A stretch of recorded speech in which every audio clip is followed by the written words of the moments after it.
Hello everyone, this is Neil and today I'm going to talk about our initial month's expenses in Canada. The expenses are as of February 2021 and for a family of two. So the numbers may vary for you depending on your family size, where you stay, your other general preferences, etc. Okay, and I'll try to include even the smallest expenses, the initial ones, so that you get a better understanding of what amount that you will need as soon as you land here.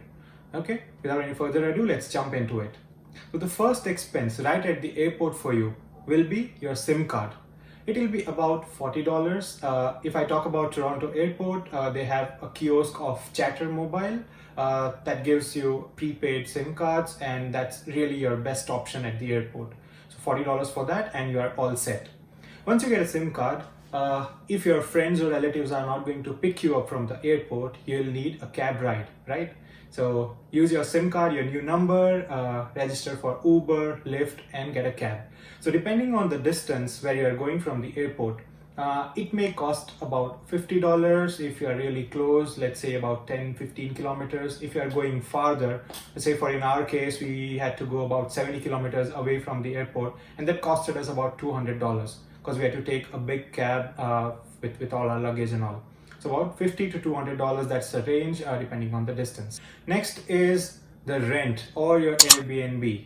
Now that's the biggest expense that you'll have to put money aside for while you're in Canada.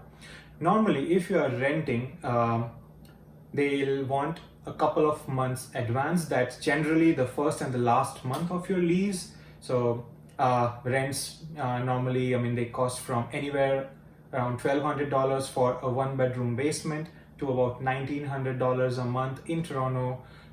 That's for a two-bedroom apartment. So from $1,200 to $1,900. You pick your choice and then multiply by 2. That's gonna be your initial advance that you'll have to pay, and then you pay month-on-month basis.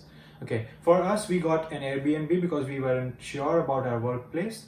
For us, the Airbnb costed us about $1,600 a month, which was for a fully furnished apartment. Here, the concept of fully furnished is not in. So basically, you'll just get an empty house for $1,200. That's a basement, a one-bedroom basement for $1,200, and on top of that, you'll have to pay for your utilities. Utilities can be around $100 to $150. That will be for your electricity, for your water, etc., your heating and all. Okay.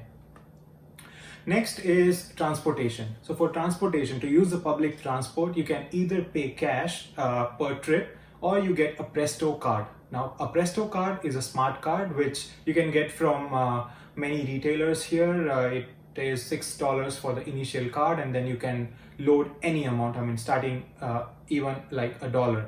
So that's gonna be your initial transportation cost. Based on what you need.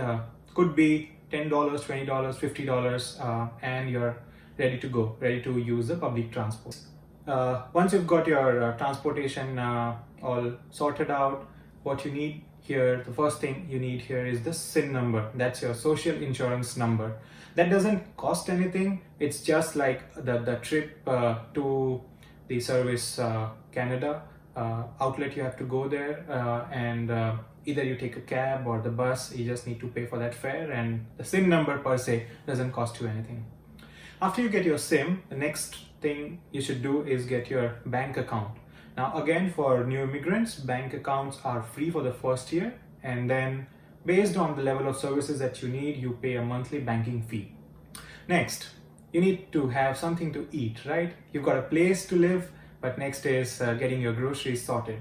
So your initial month's groceries would cost you around $500 because when you are new, your kitchen's empty, you'll need all your spices, your flour, your ghee, oil, stuff like that. So that will cost you about $500 in your first month. Saying that you don't have to shell out $500 all at once, but yeah, just a ballpark figure for your first month. Next are the appliances. To get your kitchen ready, to get your house ready, you'll need appliances like blender, chopper, a small vacuum cleaner, maybe a printer, a fan if your house doesn't have one already. So you can keep aside about $300 to $400 for all these appliances. Now, if you are getting an Airbnb, maybe some of these might already be there. You know, you don't have to buy these in that case. But yes, if you are getting into a lease and your house is totally empty, then yes, you may have to buy these appliances as well. Now, while we are talking about appliances, and if you are going to a rented space, you may also need furniture. Facebook Marketplace is a good place for new immigrants. I mean, if you are really not sure about entering into a long-term lease, you can buy used furniture. That depends. I mean, I think again around $300 to $400 you can keep aside for new furniture. That can include your new mattress, maybe a second-hand cupboard, table, a small couch, a TV table, things like that. Okay, and this is totally subjective. I mean, you may need, you may not. Okay, so your house is all set. Next you need is woolens. This is specifically if you are coming here in winters. You need to keep aside about $150 for your winter jacket, for your shoes, gloves, and your winter cap. This budget is on a lower side. If you want to spend more on branded things, then yes, this number can even go beyond $1,000. Okay, so anywhere between $150 to more than $1,000. That's for your woolen clothes. Next, what you need is your health insurance. Now, this is a private insurance which you'll have to pay before you get your health card. This is not a big expense. It only costs about $50 to $100 for a month for your basic coverage. Okay, now your house is all sorted. What's next? You need to pay for your driving license. Yes, the driver's license is a costly affair here because it includes charges for your written test, for your 5-year validity period. I'll cover all these expenses in detail, also the process in detail. But yes, initial expense just to get your learner's driver's license will be $106 per person. That includes $90 for a 5-year validity period through which your license is valid, and $16 for your written test. Now, this $16 is for one attempt. If you happen to fail, you'll have to pay $16 for another attempt for your written test. Okay, so if you sum up all these expenses, you'll get a fair understanding of what you need to spend in your first month in Canada. All right, I hope it's helpful, and all the best. See you in another video. Thank you.